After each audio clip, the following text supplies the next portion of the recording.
Quelles sont les agressions les plus courantes dans les couloirs du métro? Est-ce que ce sont des attouchements, des gestes déplacés? On parle de frotteurs aussi, c'est ça?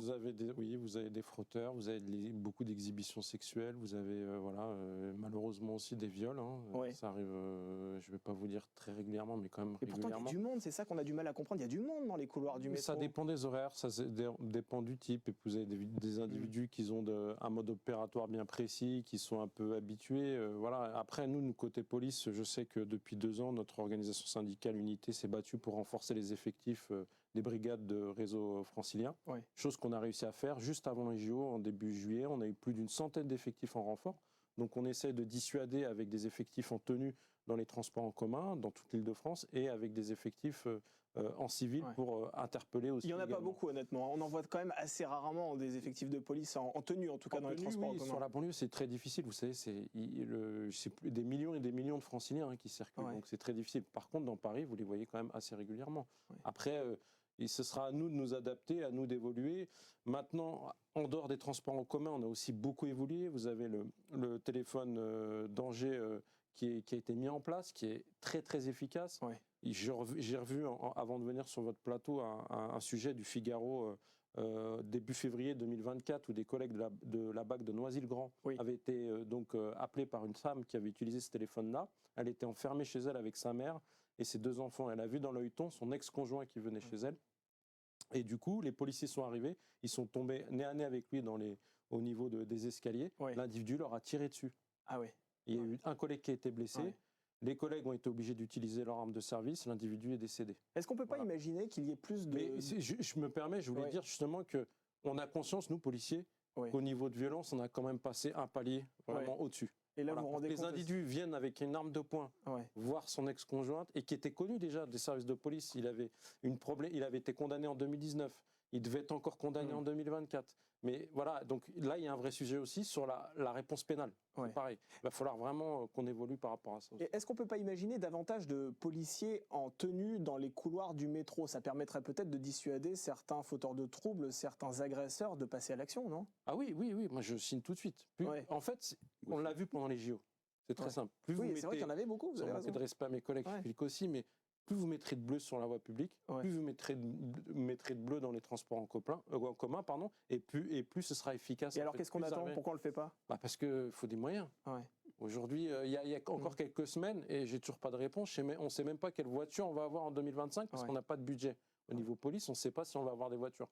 Je vous le dis. Donc avoir des effectifs, ça va être encore plus compliqué. Et puis, il y a d'autres problématiques. Il y a les mineurs, la violence des mineurs. Il y a beaucoup de choses. Mais c'est vrai que ça, c'est...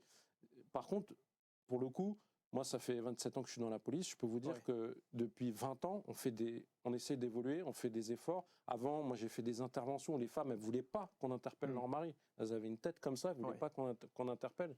Et même sur la voie publique, elles avaient peur. Mais aujourd'hui, j'ai l'impression que les femmes sont de plus en plus fortes et elles n'ont plus peur comme vous l'avez dit tout à l'heure, de signaler une problématique, d'appeler la police et puis qu'on intervienne. Et puis, il faut aussi, c'est important, que les gens fassent preuve de civisme. C'est important ce que vous dites.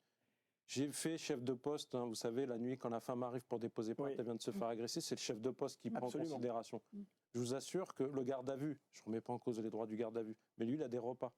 La victime, quand elle vient, elle n'a même pas le droit à un café. C'est nous, les policiers, qui allons prendre de l'argent de notre poche. C'est pour ça que je voulais vous le dire quand même. La réalité, c'est ça aussi. Il y a de l'évolution, mais la réalité, c'est que c'est nous qui payons le café à une victime quand elle vient au commissariat. Pourquoi cette violence se concentre-t-elle exclusivement, enfin pas exclusivement, mais en tout cas essentiellement en Île-de-France? Parce que l'Île-de-France est le département la région la plus criminogène de France, tout simplement. Et pourquoi? Et vous avez la plus grande concentration de population. On a des problèmes aussi, même si je suis d'accord avec vous sur l'éducation à 100%, c'est un peu un sujet tabou, mais on a un problème aussi avec des individus qui sont délinquants en situation irrégulière. Et eux, c'est pas en France qu'ils sont éduqués. Et ça, et je vous assure que c'est une vraie problématique.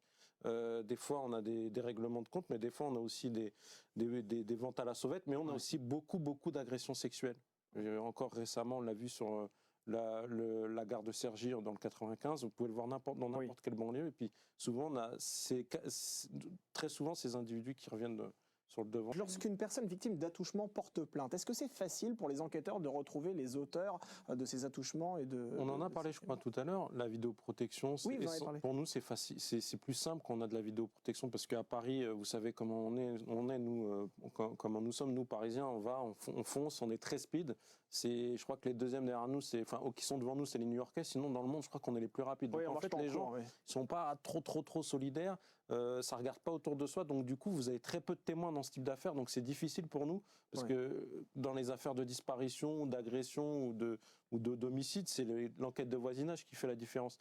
Mais là vous avez peu de choses parce que les gens se croisent vraiment, tout le monde va au travail et tout. Donc c'est vrai que la vidéoprotection pour nous c'est un élément essentiel parce que c'est souvent grâce à ça, même des fois qu'on arrive à monter sur un individu, un frotteur régulier qu'on n'arrive pas à interpeller, ou des gens des fois qui poussent aussi des femmes et des hommes au moment où les trains arrivent. On avait bon, c'est quasiment des tueurs en série ces gens-là pour moi en tout cas personnellement. Et du coup ça nous permet de les localiser sur les gares. Et vous y arrivez facilement, franchement, vous arrivez facilement lorsqu'il y a une plainte qui est déposée par exemple. Oui, si c'est un individu qui utilise, parce que très souvent c'est des opportunistes. Et du coup, c'est des individus qui sont connus défavorablement des services de police et qui circulent à peu près sur toutes les lignes de métro. Généralement, vous les connaissez? Enfin, c'est pas qu'on les connaît, c'est qu'en général, on est en capacité, en contactant nos collègues de la RATP ou en contactant nos collègues de la BRF, on arrive à remonter sur l'auteur principal. Voilà, grâce à la vidéosurveillance, c'est beaucoup. Ça veut dire que vous les suivez non seulement dans les couloirs du métro, mais aussi à l'extérieur. Oui, mais en fait, dès qu'on arrive à trouver, on va dire, identifier un suspect, on va diffuser une photo qu'on va donner à la RATP, qu'on va donner au service de police de tous les commissariats d'Île-de-France, et puis on va essayer de remonter jusqu'à l'individu. Et c'est grâce à ça, justement, qu'on arrive à effectuer un espèce de plan de quadrillage et à interpeller l'auteur. Et avant d'aller vers vous, Judy Kell, quand vous arrivez à les appréhender, ces fauteurs de troubles, est-ce que la justice donne une réponse suffisamment satisfaisante? Est-ce que derrière, c'est suffisamment dissuasif pour éviter que ces personnes ne repassent à l'acte? Je pense qu'à un moment, vous savez, à partir du moment où une augmentation, forcément, je pense qu'il faut plus de répression. Moi, c'est mon avis. Je vous ai donné l'exemple de Noisy-le-Grand où l'individu avait été condamné, la justice avait fait son travail, mais il avait été mis sur la deuxième affaire, il a été mis en détention provisoire. Mais vous êtes limité. Du coup, il est ressorti. Il est en contrôle judiciaire au moment des faits. Donc vous imaginez. Donc c'est on est dans un état de droit. Donc il faut allier l'état de droit et en même temps le droit des victimes. Et je pense que c'est très compliqué. Mais sans une réponse pénale très très ferme, ça va être compliqué pour nous. Donc il faut que la justice s'adapte à ce flux.